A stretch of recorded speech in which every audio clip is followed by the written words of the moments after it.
स्वागत है आप सभी का डीडी न्यूज पर। मैं हूं शहला निगार। देश का सबसे भरोसेमंद चैनल डीडी न्यूज लेकर आया है आपके लिए आपका पसंदीदा शो खबरों का सरपंच न्यूज पंच।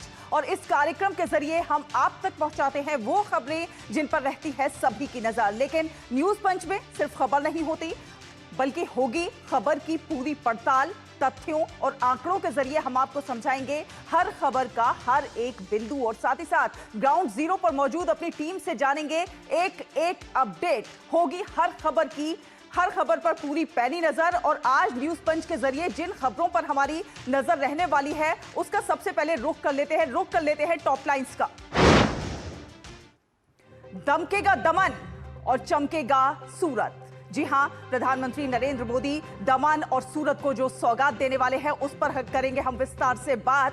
और साथ ही साथ दूसरी टॉप लाइन का रुख करते हैं तो दूसरी टॉप लाइन है हमारी ममता के हाथ से निकलती है टीएमसी। जी हां, जिस तरह से ममता बनर्जी के हाथ से हार के बाद जिस तरह से टीएमसी फिसलती हुई नजर आ रही है उस पर विस्तार से बात करेंगे। साथ साथ ग्राफिक्स के जरिए भी आपको समझाने की कोशिश करेंगे। तीसरी टॉप लाइन है हमारी ज़ेलेंस्की का पुतिन को ओपन लेटर, आमने सामने बातचीत का प्रपोजल रखा है।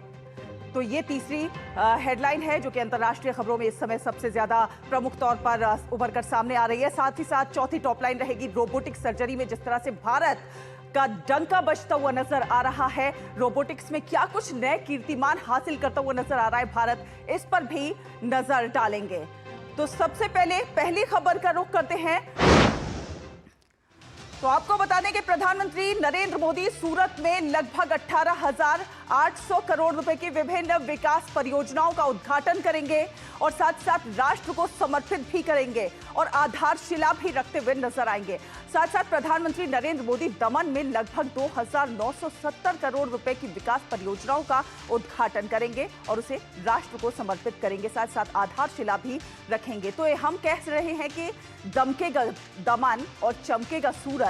तो विस्तार से नजर डालेंगे कि क्या कुछ फायदे होते हुए नजर आएंगे, क्या कुछ दमन को जो है सौगात मिलती हुई नजर आएगी। तो आपको बता दें कि नमो प्रोजेक्ट से एक तरह से सूरत बदलती हुई नजर आएगी, तस्वीर बदलती हुई नजर आएगी। नमो एयरपोर्ट टर्मिनल का उद्घाटन होगा और इससे कहीं ना कहीं दमन की सूरत और तस्वीर बदलती हुई नजर आएगी। युवाओं को भी एक बड़ा तोहफा मिलता हुआ नजर आएगा। हवाई संपर्क जो है वो बढ़ता हुआ इससे नजर आएगा। आर्थिक गतिविधियों को कहीं ना कहीं बढ़ावा मिलेगा और सुविधाओं का भी विस्तार होता हुआ नजर आएगा। नमो प्रोजेक्ट से वहां दमन की जिस प्रकार से तस्वीर बदलने वाली है वो काबिले तारीफ बात होगी। निफ्ट परिसर की भी आधारशिला रखी जाएगी। अस्पताल का शुभारंभ होगा। स्वास्थ्य सेवाओं के लिहाज से देखा जाए तो बेहद महत्वपूर्ण दमन को जो स्वास्थ्य सेवा का तोहफा मिलने जा रहा है। प्रतिदिन लगभग 1,500 ओपीडी जो है मरीजों की क्षमता वाला है यहाँ पर। कौशल को भी बढ़ावा मिलता हुआ नजर आएगा। स्वास्थ्य सेवाओं के लिहाज से देखा जाए तो प्रधानमंत्री नरेंद्र मोदी दमन को एक बड़ी सौगात देते हुए नजर आएंगे। साथ ही साथ बात करें infrastructure development iconic bridge project की तो इसकी नींव रखी जाएगी जो कि बेहद महत्वपूर्ण रहेगी। दमन कन्वेंशन सेंटर का भी निर्माण होगा। तो प्रधानमंत्री नरेंद्र मोदी आज दमन को कई सौगातें देते हुए नजर आएंगे। निफ्ट परिसर की भी आधारशिला रखी जाएगी। फैशन शिक्षा इससे मजबूत होती हुई नजर आएगी और युवाओं के लिए ये एक बेहद महत्वपूर्ण तोहफे के तौर पर देखा जा रहा है क्योंकि युवाओं के कौशल विकास को कहीं ना कहीं इससे बढ़ावा मिलता हुआ नजर आएगा। फैशन शिक्षा और ज्यादा मजबूत होती हुई नजर आएगी। तो युवाओं के लिए जो शिक्षा और रोजगार के जो नए अवसर हैं वो भी कहीं ना कहीं खुलते हुए नजर आएंगे। तो बात करते हैं अब हम सूरत की। प्रधानमंत्री नरेंद्र मोदी के दौरे से सूरत को क्या कुछ मिलने वाला है। सूरत की कनेक्टिविटी जो है उसके लिहाज से देखा जाए तो कनेक्टिविटी काफी ज्यादा बेहतर होने वाली है। NH56 4 लेन प्रोजेक्ट की शुरुआत होती भी नजर आएगी। तो कनेक्टिविटी के लिहाज से देखा जाए तो बेहद महत्वपूर्ण प्रधानमंत्री नरेंद्र मोदी का ये दौरा रहने वाला है। स्टैच्यू ऑफ यूनिटी तक जो पहुंच होगी वो कहीं ना कहीं आसान होती भी नजर आएगी। ऊर्जा नेटवर्क क्षेत्र का भी विस्तार होता हुआ नजर आएगा। कनेक्टिविटी के लिहाज से बेहद महत्वपूर्ण प्रधानमंत्री नरेंद्र मोदी का ये दौरा साथ ही साथ हम बात करें अगर ऊर्जा नेटवर्क की, तो इसका भी विस्तार होता हुआ कहीं ना कहीं नजर आएगा। गुजरात ट्रांसमिशन नेटवर्क विस्तार, बिजली निकासी क्षमता में कहीं ना कहीं वृद्धि होती हुई नजर आएगी। आपको बता दें कि इससे स्वास्थ्य सेवा भी सुधरती हुई नजर आएगी। कहीं ना कहीं स्वास्थ्य सेवाओं के लिहाज से देखा जाए तो प्रधानमंत्री नरेंद्र मोदी का यह दौरा बेहद महत्वपूर्ण रहने वाला है, क्योंकि 220 बेड वाला ईएसआईसी अस्पताल का जो है शुभारंभ होगा, जो कि 24/7 इमरजेंसी सेवा जो है उपलब्ध कराएगा। ट्रॉमा केयर फैसिलिटी यहां पर मौजूद रहेगी। बेहद महत्वपूर्ण 220 बेड यहां पर होंगे, जिससे जो है लोगों को स्वास्थ्य सुविधाएं मिलने में बेहद आसानी होती हुई नजर आएगी। और निवेश की अगर हम बात करें तो निवेश को भी कहीं ना कहीं पंख लगते हुए नजर आएंगे। वलसाड में बिजली वितरण अपग्रेड होता हुआ नजर आएगा। पीसीपीआईआर में औद्योगिक विकास जो है वो मजबूत होता हुआ नजर आएगा। बल्क ड्रग पार्क में इंफ्रास्ट्रक्चर विकास होता हुआ नजर आएगा। तो वलसाड में बिजली वितरण अपग्रेड होती हुई नजर आएगी। तो अगर हम देखें तो सूरत को विकास की कई सौगातें मिलने जा रही हैं। दाहेड़ में पीएसपीआईआर में औद्योगिक विकास होता हुआ नजर आएगा। जंबूसर बल्क ड्रग पार्क में इंफ्रास्ट्रक्चर विकास देखने को मिलेगा। तो निवेश को किस प्रकार से पंख लगने वाले हैं प्रधानमंत्री के इस दौरे के बाद, रोजगार के किस तरह से मौके और ज्यादा बढ़ने वाले हैं प्रधानमंत्री नरेंद्र मोदी के इस दौरे के बाद, बेहद महत्वपूर्ण प्रधानमंत्री नरेंद्र मोदी का ये दौरा। हमारे साथ हमारे दो सहयोगी संवाददाता जुड़ रहे हैं। दमन से हमारे साथ नीरज जुड़ेंगे, तो सूरत से हमारे साथ शैलेंद्र। आप दोनों का ही स्वागत है न्यूज पंच में। अगर हम पंच लाइन देखें प्रधानमंत्री नरेंद्र मोदी के इस दौरे की, तो नीरज, क्या कुछ बदलता हुआ नजर आएगा दमन में?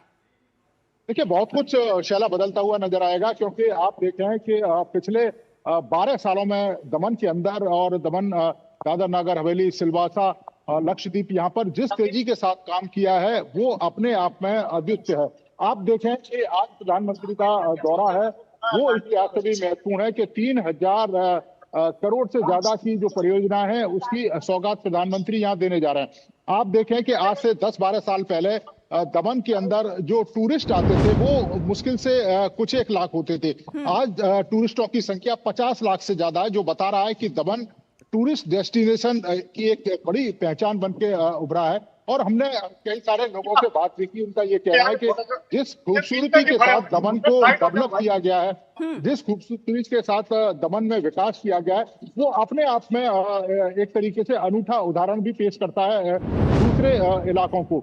आप देखें कि आज दमन एजुकेशन हब के रूप में डेवलप है। आप देखें कि दमन में जो मेडिकल की सुविधा है वो वर्ल्ड क्लास की मेडिकल की सुविधा है।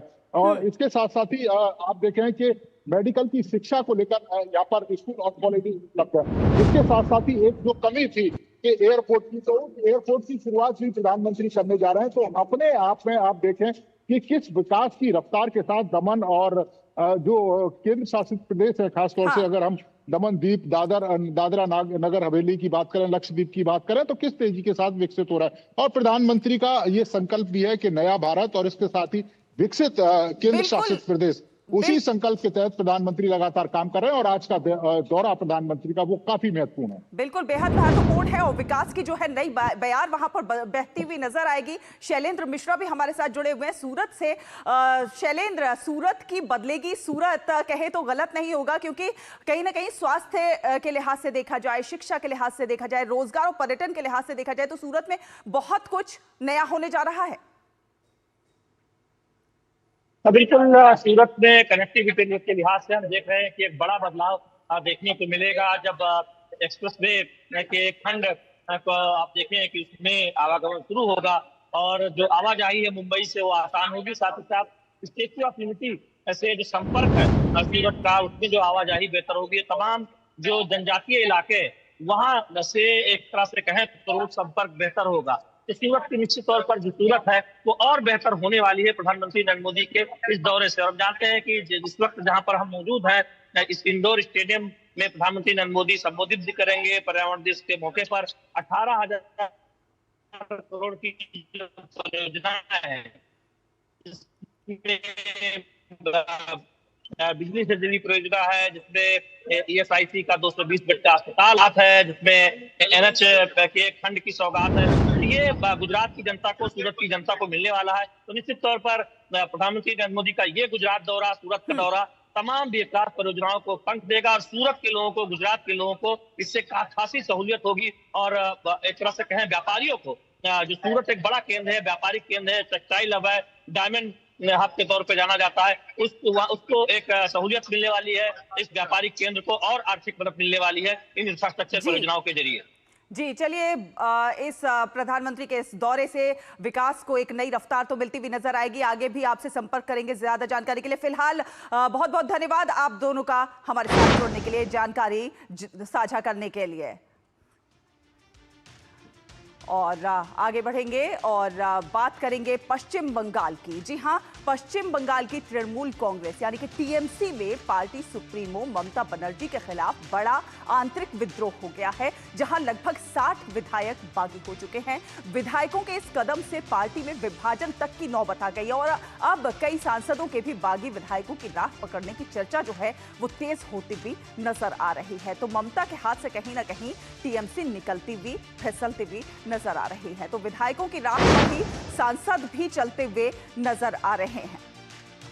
विधायकों की राह पर ही सांसद भी चलते हुए नजर आ रहे हैं और सांसदों के भी कहीं ना कहीं सुर बदल गए हैं। बगावत की खबर से मुश्किलें जो हैं वो बढ़ती हुई नजर आ रही हैं। पार्टी सांसदों के जो हैं सुर वो अब बदलते हुए नजर आ रहे हैं। तो इसीलिए हम कह रहे हैं कि ममता के हाथ से क्या TMC निकल रही है, क्योंकि खबर ये भी है कि लगभग 20 सांसद जो हैं वो पार्टी छोड़ सकते हैं। 20 सांसदों के पार्टी छोड़ सकने की जो है खबरें मिल रही हैं कि 20 सांसद पार्टी छोड़ सकते हैं।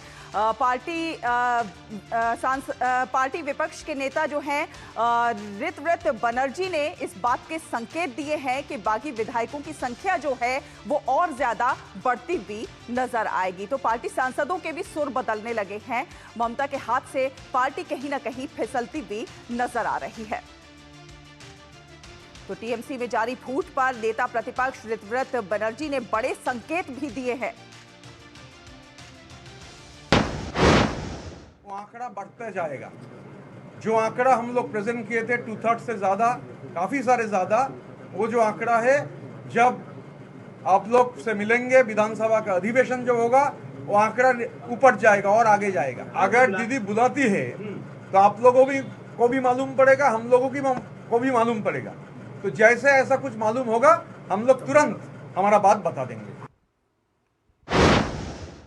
तो ऋतव्रत बनर्जी को आपने सुना कि कहीं ना कहीं संख्या जो है और बढ़ने के उन्होंने जो है इशारे दिए हैं कि ये संख्या और भी बढ़ सकती है। और फूट के बीच TMC की बैठक भी है। जी हां, TMC सुप्रीमो ममता बनर्जी ने बैठक बुलाई है। इस फूट के बीच ममता बनर्जी की मुश्किलें बढ़ गई हैं और उन्होंने बैठक बुलाई है और साथ साथ बैठक पर सभी की निगाहें भी टिकी हुई हैं कि आखिर इस बैठक में क्या कुछ होता है। पार्टी में फूट का सिलसिला लगातार जारी है और लगातार बागी हो रहे हैं जो नेता। मीडिया रिपोर्ट्स के हवाले से लगभग 20 सांसद पार्टी छोड़ सकते हैं, इस पार्टी का दामन छोड़ सकते हैं। मीडिया रिपोर्ट्स के हवाले से यह खबर मिल रही है कि लगभग 20 सांसद जो हैं पार्टी का दामन छोड़ सकते हैं। तो सुर्खियों में कई सांसदों के नाम इसमें बने हुए हैं। सौरभ दत्ता से इस पर बात करते हैं, जानने की कोशिश करते हैं।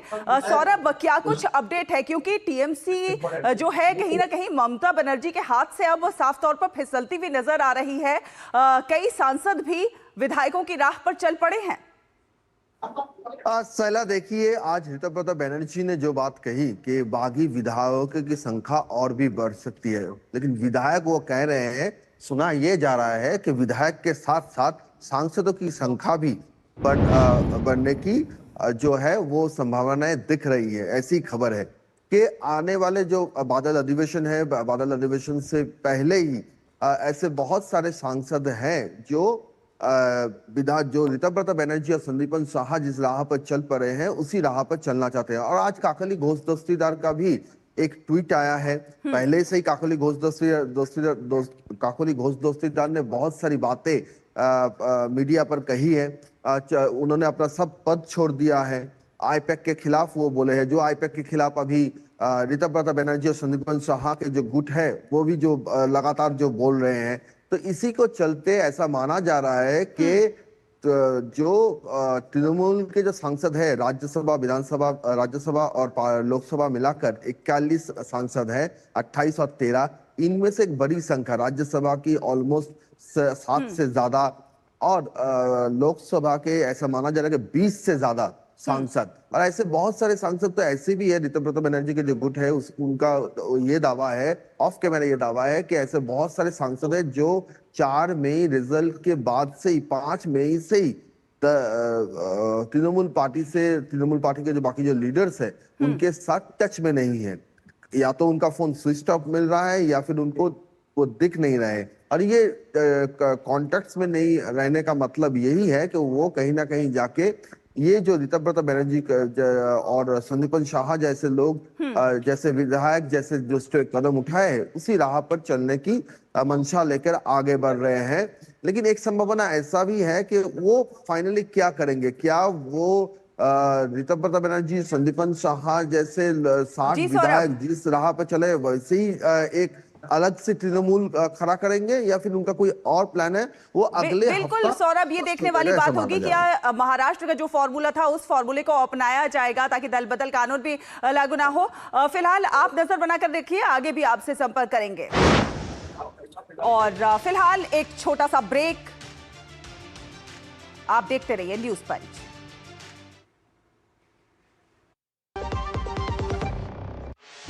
गंभीर हार्ट अटैक के बाद रीवा के जिला अस्पताल में भर्ती मऊगंज के गोविंद लाल तिवारी को इलाज के लिए एयर एम्बुलेंस से भोपाल भेजा गया। वहीं संदीप सिंह को किडनी फेलियर और सांस की तकलीफ से बचाने के लिए सिंगरौली से भोपाल भेजा गया। ये सब कुछ संभव हो पाया प्रधानमंत्री श्री नरेंद्र मोदी के मार्गदर्शन और मुख्यमंत्री डॉक्टर मोहन यादव के कुशल नेतृत्व में मध्य प्रदेश में संचालित पीएम श्री एयर एम्बुलेंस सेवा से, जो रोगियों के लिए वरदान बन गई है। मई 2024 से प्रारंभ हुई इस सेवा से 140 से अधिक लोग हुए लाभान्वित। आयुष्मान कार्ड धारकों को एयरलिफ्ट से लेकर प्रदेश के अंदर और बाहर सभी आयुष्मान मान्यता प्राप्त अस्पतालों में मुफ्त इलाज की सुविधा। गैर आयुष्मान श्रेणी के मरीजों का प्रदेश के अंदर सशुल्क एयरलिफ्ट और शासकीय अस्पतालों में इलाज। सड़क हादसे, औद्योगिक दुर्घटना या प्राकृतिक आपदाओं के घायलों के लिए भी मुफ्त एयर एम्बुलेंस की सुविधा। मध्य प्रदेश सरकार के द्वारा घोषित गरीब से गरीब आदमी की जान बचाने के लिए एयर एम्बुलेंस की सुविधा की जो सौगात दी गई है वो एक बार फिर हमारे लिए लाभकारी सिद्ध हुई है। कई सारे लोगों की हमने इस तरह से जान भी बचाई है और मदद भी की है। हमारी सरकार गरीब से गरीब आदमी के जीवन में ये मदद करने के लिए तत्पर है। माननीय मुख्यमंत्री मोहन यादव जी का बहुत बहुत धन्यवाद करते हैं। इस योजना को चला करके गरीबों के लिए एक वरदान सिद्ध साबित किए हैं। पीएम श्री एयर एम्बुलेंस में प्रशिक्षित डॉक्टर और पैरामेडिकल स्टाफ की व्यवस्था।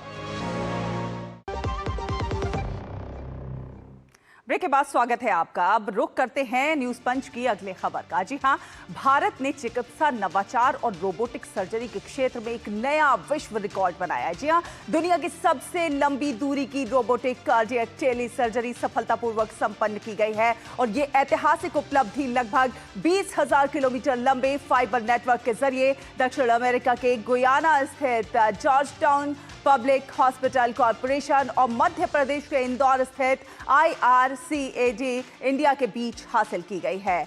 SSI मंत्रा वर्तमान में दुनिया का एकमात्र रोबोटिक सर्जरी प्लेटफॉर्म है जिसने सफलतापूर्वक कार्डियक टेली सर्जरी को अंजाम दिया है। इस प्लेटफॉर्म के जरिए अब तक 22 ऐसी सर्जरी की जा चुकी हैं। तो बेहद महत्वपूर्ण उपलब्धि भारत की रोबोटिक सर्जरी के फील्ड में भारत ने रचा है इतिहास। रोबोटिक सर्जरी में एक नया मुकाम हासिल किया है। भारत में बैठकर गुयाना में सर्जरी। जी हां, बेहद महत्वपूर्ण और एक नया इतिहास रोबोटिक सर्जरी के क्षेत्र में भारत ने हासिल किया है। तो रोबोटिक सर्जरी में ये नया मुकाम, रोबोटिक कार्डियक टेली सर्जरी सफलतापूर्वक जिस प्रकार से की गई है, तो कार्डियक टेली सर्जरी सफल हुई है। भारत में बैठे डॉक्टर जो है गुयाना में सर्जरी कर सकते हैं। 20,000 किलोमीटर दूर से हार्ट सर्जरी का ये कीर्तिमान स्थापित किया गया है। तो रोबोटिक सर्जरी में एक नया मुकाम, इसीलिए हम कह रहे हैं कि सर्जिकल रोबोटिक सिस्टम का इसमें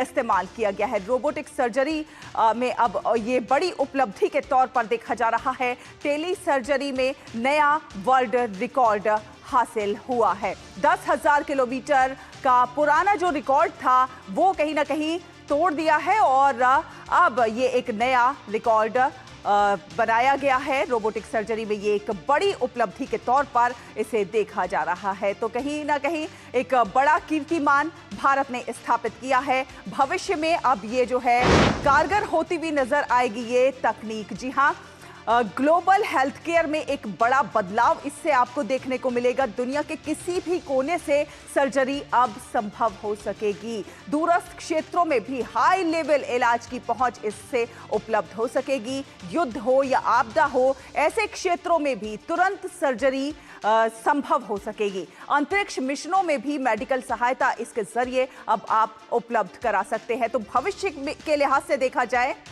तो बहुत ज्यादा कारगर होती हुई नजर आएगी। भविष्य में ये तकनीक बहुत कारगर होती हुई नजर आएगी। और अब आगे बढ़ेंगे और बात करेंगे अंतर्राष्ट्रीय खबरों में। जो सबसे महत्वपूर्ण इस समय खबर है वो ये है कि रूस और यूक्रेन के बीच 4 साल से अधिक समय से युद्ध जारी है, लेकिन दोनों देशों के बीच कूटनीतिक हल तलाशने की हमने देखा कि पहले बहुत सारी कोशिशें की गई थी, लेकिन कुछ हल होता हुआ नजर नहीं आया था। क्योंकि जैसे ही ईरान युद्ध की शुरुआत होती है तो रूस और यूक्रेन की वार्ता कहीं ना कहीं पीछे छूट जाती है। लेकिन इस संघर्ष में शांति प्रयासों में एक नया मोड़ आता हुआ नजर आया है। यूक्रेन के राष्ट्रपति वोलोदिमीर ज़ेलेंस्की ने रूसी राष्ट्रपति व्लादिमीर पुतिन को एक खुला पत्र लिखा है और खुला पत्र लिखकर आमने सामने बैठक का प्रस्ताव दिया है। और आपको बता दें कि इस पर रूस की ओर से ज़ेलेंस्की को मॉस्को आने का न्योता मिला है। जी हां, रूस की ओर से ज़ेलेंस्की को मॉस्को आने का न्योता मिला है। पुतिन को ज़ेलेंस्की का ओपन लेटर है, ये आमने सामने बातचीत का प्रस्ताव दिया है। तो ये ओपन लेटर आप देख रहे हैं जो कि व्लादिमीर ज़ेलेंस्की ने जो है पुतिन को लिखा है कि आमने सामने बैठकर बातचीत की जाए। और इसके लिए ज़ेलेंस्की ने कई देश भी सुझाए हैं कि कहां पर बैठकर बातचीत हो सकती है, लेकिन पुतिन ने यह कहा है कि अगर आपको बातचीत करनी है तो आप मॉस्को आइए, आपके लिए वेलकम है। तो ये आप लेटर देख सकते हैं, ये लेटर लिखा है ज़ेलेंस्की ने पुतिन को। ज़ेलेंस्की का ये ओपन लेटर युद्ध खत्म करने के लिए प्रस्ताव दिया है, आमने सामने बातचीत का प्रपोजल रखा है। पुतिन से मुलाकात की पेशकश की है और बैठक को बताया है सबसे ज्यादा प्रभावी रास्ता। वार्ता के लिए तारीख तय करने की मांग रखी है और बातचीत शुरू होते ही पूर्ण युद्ध विराम का प्रस्ताव रखा है। तो अखिलेश सुमन से इस पर बात कर लेते हैं कि अखिलेश सुमन, जिस प्रकार से हमने देखा कि एक लंबे समय से रूस और यूक्रेन के बीच युद्ध चल रहा था, लेकिन ईरान युद्ध जब शुरू हुआ तो कहीं ना कहीं रूस और यूक्रेन के बीच में बातचीत की वो संभावना लगभग खत्म हो गई थी। अब दोबारा से एक नई उम्मीद जगी है कि कुछ शांति समझौता हो सकता है। देखिए, ज़ेलेंस्की ने जो पत्र लिखा है उस पत्र में उन्होंने साफ साफ लिखा है कि ईरान अमेरिका युद्ध की वजह से जो है रूस यूक्रेन कॉन्फ्लिक्ट की तरफ से लोगों की निगाह हट गई है। और उन्होंने यह भी लिखा है कि डोनाल्ड ट्रंप का भी जो पहले जो इस पर थी दृष्टि, वो भी दृष्टि अभी संभव नहीं है कि वो इस मसले पे कोई ज़्यादा ध्यान दे पाएंगे। तो ज़ेलेंस्की का एक तरीके से कहें कि एक प्रयास ऐसा है अपनी तरफ से, उन्होंने चारों तरफ से निराशा जाहिर की। उन्होंने आशा पहले व्यक्त की थी कि हो सकता है डोनाल्ड ट्रंप अब रूस के साथ उनकी बातचीत करा पाए। रूस के राष्ट्रपति पुतिन और डोनाल्ड ट्रंप के बीच में अलास्का में बातचीत भी हुई, लेकिन उसका कोई नतीजा ठोस रूप से आया नहीं और लगातार रूस और यूक्रेन के बीच में झड़प जारी है। तो निश्चित तौर पे उसकी सीमा के अंदर भी यूक्रेन के जो है ड्रोन आ रहे हैं, हमले कर रहे हैं और रूस की तरफ से भी कीव जैसे शहर जो राजधानी है यूक्रेन की, उस पर भी हमले लगातार बैठ रहे हैं जो हो रहे हैं। जो कीव से मेरी जानकारी है, मेरे जो जानने वाले लोग हैं वो लगातार इस बात की सूचना दे रहे हैं कि तकरीबन रोज कीव के हर जगह पे रूस के हमले हो रहे हैं। अखिलेश सुमन, बहुत बहुत धन्यवाद ये तमाम अपडेट हमारे दर्शकों के साथ साझा करने के लिए। तो